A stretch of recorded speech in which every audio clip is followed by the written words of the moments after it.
Hey y'all, this is Solomon Rambling Talks over the Binding of Isaac about patches and DLC.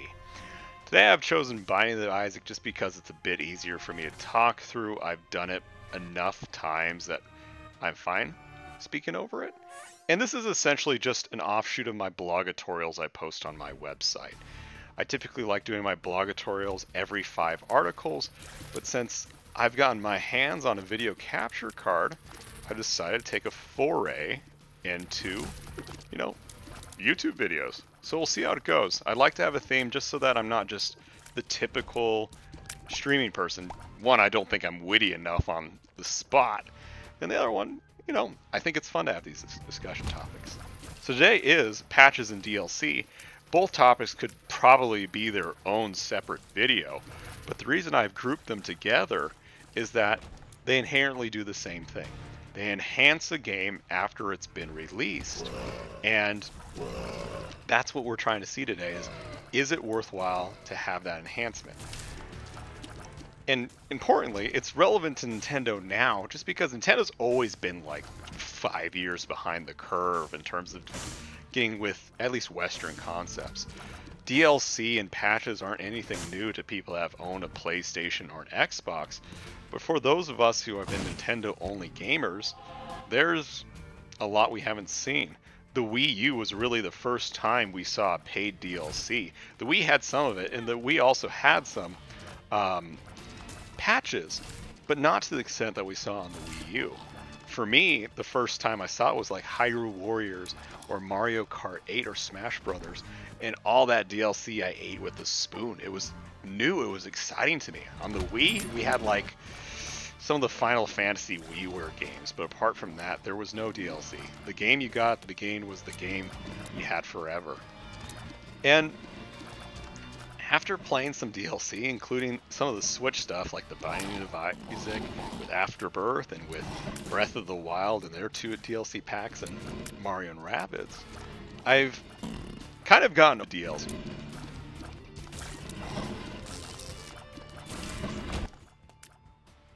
We talk about more is what types of DLC we see. This is something that I talked about in my Amiibo review or Amiibo blogatorial as well.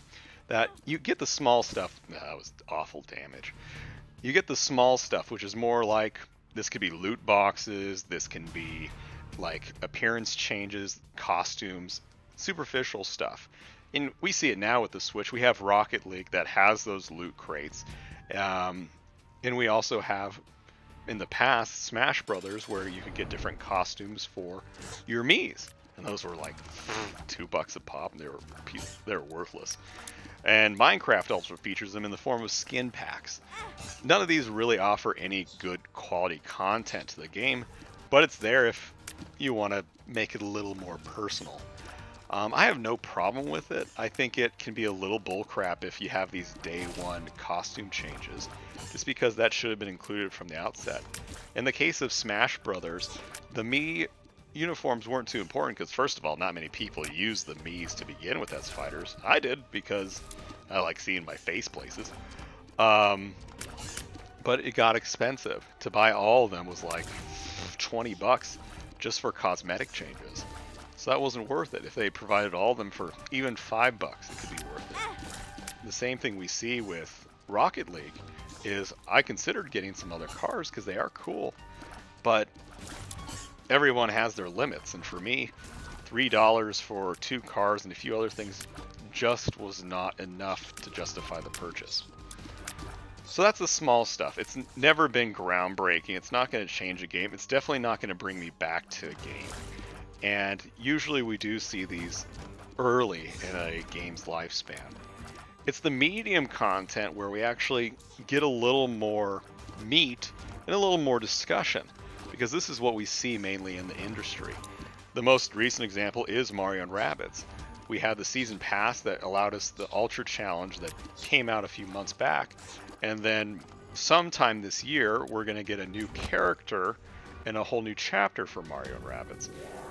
For me, it's okay. I wasn't a big fan of Mario and Rabbids personally. It's a great game, but it's not something that appealed to me. I have the season pass because I'm interested to see what they have, but it's not something I'm really looking forward to. If anything, I could see myself playing a few stages before getting bored, especially because I don't have to write a review for it anytime soon.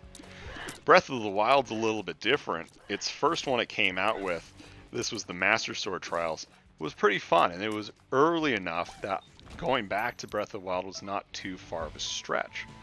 So it was a lot of fun for me. This second one, the Ballad of the Goddess, it's a lot of good content, but I haven't really played it since it came out roughly a month ago, just because there's a lot of different games, and it's been a long time since Zelda came out. So it's still exciting stuff, but I need to get to it, and who knows when that will be.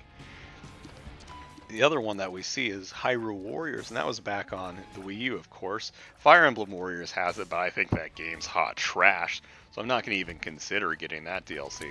Whereas Hyrule Warriors was cool enough for me that I got everything that came out for it. With each of these examples, the DLC provided more content of what was already there. Hyrule Warriors were extra maps that you played on the same stages but had different goals, sometimes different enemies and different characters, but nothing bigger than that. Mario and Rabbids is going to be something bigger when they add a new character, but it's still the same basic gameplay. And we'll see if the story content offers something truly worthwhile, or if it's just like a side quest story that we see in Breath of the Wild. And that goes with Breath of the Wild too. A lot of people were hoping it'd be something more, like there'd be a whole new area to access, similar to what we see in Skyrim, where there was another island or what have you. Instead, we got a mission that takes place on the same world map that offers different dungeons, but it's still the same old Zelda. For some people, that is absolutely enough, and of course, you get more content for a game you enjoy, but it doesn't necessarily mean that you're exposed to new content, and that's not necessarily what everybody wants, is more of the same. Sequels are great because you get the same stuff, but there's usually massive changes, and that's what brings people to buy it again. And we're just not seeing it with these DLC right now, at least with what is out on the Switch. That could change in the future, but with Nintendo slowly stepping into DLC, it's a question of, will they ever devote those resources? The only one I've really saw as Nintendo being really stellar DLC was Mario Kart 8 DLC on the Wii U.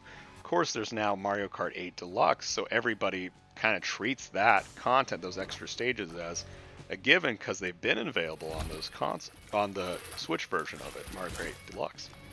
But before then, the concept of getting 8 new courses to play in Mario Kart 8 was incredible. It was more courses that has ever been featured in a Mario Kart game, and that means more variability when you played it with friends. And I just remember that since I was the resident Wii U freak, that's what everybody wanted to try out when they're at my place. They may have had Mario Kart 8, but they never had the DLC. So that was exciting. Well, oh, I don't have a key for that. What people really look for in terms of DLC, at least what I have hoped for, are those massive changes, which are basically the 1.5 games that are not quite enough to be a sequel, but are different. Kind of like Splatoon 2. Splatoon 2 is not really a sequel, it's just kind of a large expansion pass. And that's one reason I also chose Binding of Isaac for today, is that Rebirth was essentially a reimagining of the original game, whereas Afterbirth and Afterbirth Plus were these massive DLC packs that really changed how you play the game. So much so that people will say Afterbirth Plus is remarkably different from Rebirth to the point where it's bad. And I'm somewhat on that side of the fence as well. And so Afterbirth is a good example of those massive changes that we don't typically see in video games. They're few and far between, at least in my experience. Again, I've been a Nintendo-only gamer for most of my life. I sometimes read reviews about other video game consoles, mainly to make sure that Nintendo is still top dog, or at least confirm that they're not. But what we do see instead on Switch systems are the games that continually update, so that they become something entirely different years from their release. One of the most notable examples for this is Minecraft. Minecraft has been around for years. I remember playing that during my first few years of college, and that was back then when it was beta. I was around during alpha. And even since the time that Minecraft went outside of alpha, it's made some pretty massive changes, which have been exciting. The game you play now is a new experience with the spell system or energy, with stamina. Even that was new to me, to the point that when I bought it later for the Wii U, it was almost overwhelming how different the game was. And from what I understand, there's no signs of that stopping. I personally don't have Minecraft on my Switch because I'm a little tired of it, but my fiance has it, and who knows if there's more. I know the recent update is that they have the play with friends mentality where people on different consoles can play with each other. But yeah, that's an example of this massive DLC that allows for entirely new experience. The other one, as we mentioned before, is Splatoon 2. Both that game and the game before it, as well as ARMS, came out with very little content that they later expanded upon to make into a much richer game. And you can argue that it's medium DLC for Splatoon 2 because it's mainly weapons and new... I don't really want that. There's another one that I can go see. Where it's just courses and weapons, so it doesn't make a huge difference. But at the end of the day, the Splatoon 2 from summer of 2017 to Splatoon now in January offers a much different experience, at least a lot more variety. And so that when it gets to be the case when old maps are in rotation, it kind of feels stale, that you expect at least one new map to be involved every 2 hours, at least for the mode you're playing. These days I don't play ranked as much as I do private. But those are what gamers all hope for. Usually these are the more expensive updates, but they enrich a game. They add something new, and we don't always see that. Now compare DLC to patches. Patches have a different purpose, as you know. Patches aren't necessarily there to enrich a game experience, but ensure that it plays the way it was supposed to on release. That is somewhat of an oxymoron now, because we have come to expect day one updates. That these games were close to being finished, but at the last second they added all these other features or bug fixes. And even Nintendo has embraced that kind of format where day one you buy the game and there's an update you have to do to ensure that the game runs smoothly. And so I don't personally have a huge issue with that. These updates can be large, but it's the difference of waiting maybe another hour to play the game you just got and your game is now enhanced, rather than waiting God knows weeks or months for the game to actually be playable, that we see with several other games. One other form of patching that we see is balancing. And I think balancing is a very healthy form of patching because it fine-tunes a game. And so we see that with Splatoon 2, with ARMS, with Smash Brothers. And it is important for the competitive scene, but even for the casual people, it makes characters not supremely overpowered. Of course, when they nerfed the bucket in Splatoon, including the sloshing machine, the developers were full of shit, but that's okay. I can stand a little challenge with my weapon. So hopefully that continues with time. I think ARMS is still producing these sort of balancing, even though they're not quite creating more content. Of course, the main point of patches is getting rid of bugs. And I wish these were more frequent, because it seems that developers don't get their arses on fixing these bugs. On the Switch alone, there's several games that need to be patched that have not yet received it. Binding of Isaac is a huge example. When it first came out, there wasn't even a way to fully 100% the game, because when you reached a certain boss, you're supposed to get an achievement, and it wouldn't register. So the game was buggy as hell. It was very frustrating because, as a completionist, I wanted just to get it done and over with. And by the time the patch came out, which was maybe a few months ago, but many months after the initial release date, I had gotten my fill of Isaac. I enjoy playing it from time to time, But I'm not going to repeat a stage until I find this boss or this item once again, just so that I can get a little achievement on my account that no one else will see. Ah! And as you see, everybody, that is me losing as I'm talking, so I'm not quite good enough to talk and comment at the same time, but at least we have some distractions away from me just speaking all the time. Other games that have been supremely buggy lately have been Nine Parchments. Nine Parchments is a game that I really want to enjoy because it's a throwback to Gauntlet. All my friends have it purchased on their Switch consoles, and it could have been a really fun and immersive experience. Instead, we got a buggy mess that doesn't even allow for multiple save files. So if you wanted to start a game with a friend, you have to go all the way back to the beginning of the game and restart just to play together. And that's fine the first time around, but having had to do it 4 or 5 times now, I'm getting sick of the beginning stages, and I'm also getting sick of the fact that I can't play by myself. I have to wait for my friends to appear. I have to see what they're doing, because if I play without them, I'm ahead of them, and that doesn't feel good for anybody. And so that's one problem. Apart from all the bugs that are also, there have been many times where I've had to close the entire game out because enemies won't load after we've reached a game over screen, or that I bugged out for some reason and I can't get back in, or another person has done the same thing. And that has been incredibly frustrating. We spent 30 minutes one night trying to work it out before we finally gave up because of its bugginess. And for Nine Parchments, which didn't release that too long ago, I at least heard from the developers that a patch would be out shortly. We're at least a month out, and that patch is nowhere to be seen. And so that's frustrating because I've beaten Nine Parchments in my mind. And although I'll probably return it when a patch does come out, it sucks that this game I bought isn't at the point where it should be for another 2 or 3 months.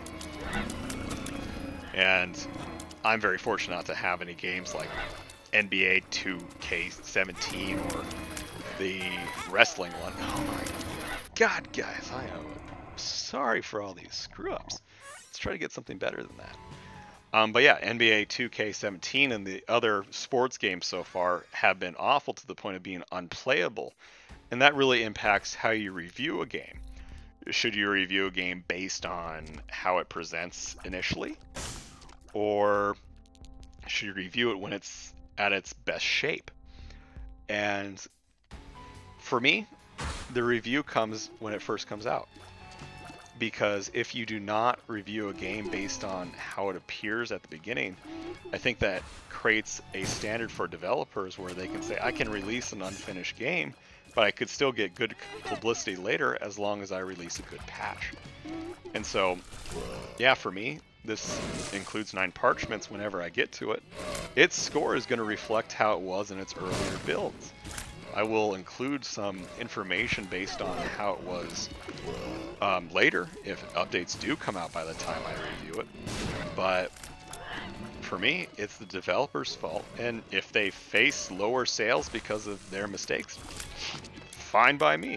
That was their mess up. You can also get into the whole system of Metacritic and how they review games and how reviews can't be adjusted, but that is a whole nother can of worms that should be brought up in a later discussion. Let's see, I have a nice little whiteboard that reminds me what I'm supposed to talk about.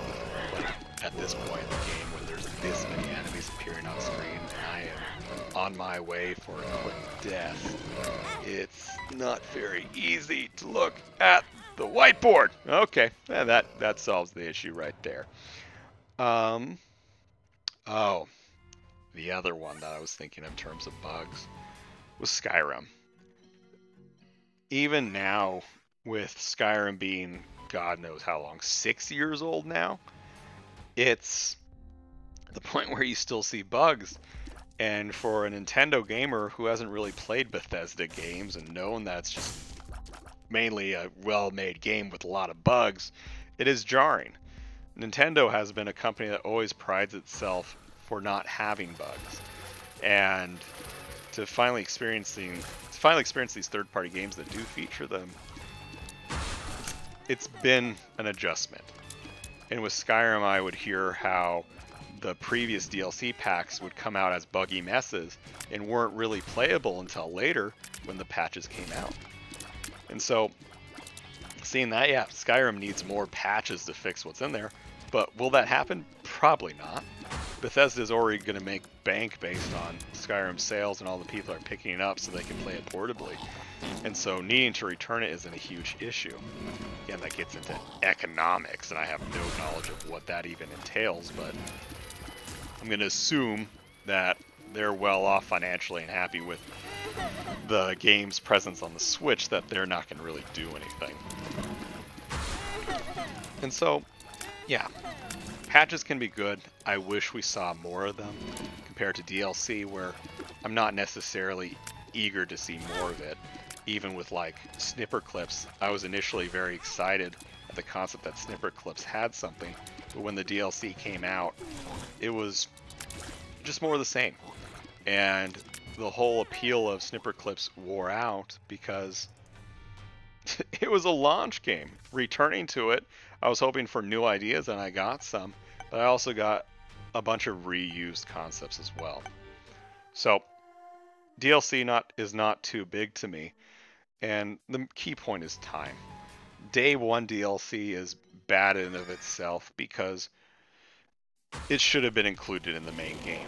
If you had time to create the DLC, and by the time the game releases, you shouldn't be paying for it. That's something that I believe even to this day. And it's now standard in the industry, but it's still BS. This goes the same with patches. I'd much rather you delay a game, and this goes with the Satoru Iwata quote that it's better to release a good game late than release a bad game early.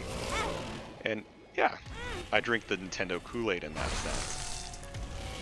Because I also don't want, as we talked about, the habit to begin where developers can just release spotty games knowing that they can fix it later.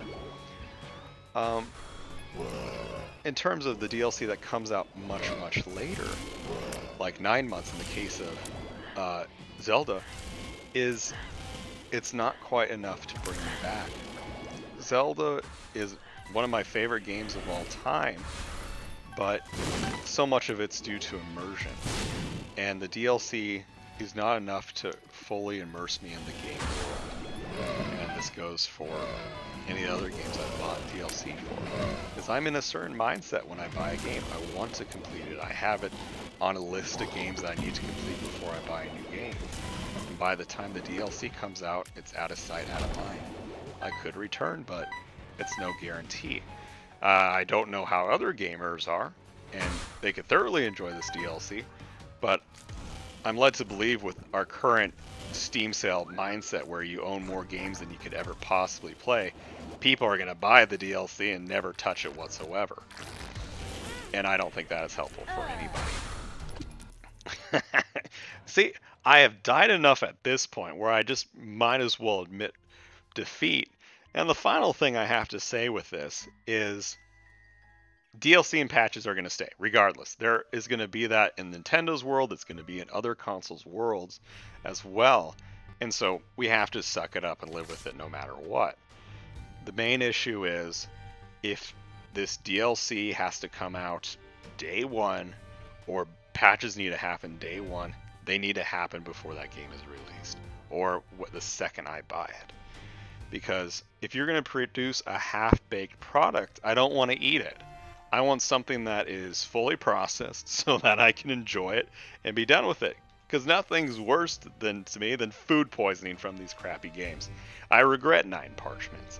I regret Skyrim to an extent, even though it's a great game. It's just I want excellence. And that's not necessarily what seems to be the mindset for every game developer. So that's my point, my little verbal blogatorial. Thank you all for watching and listening. If you have any thoughts, leave a comment, like a button, do all those other things that you're supposed to do on YouTube. Otherwise, visit my website where I'm a little more coherent.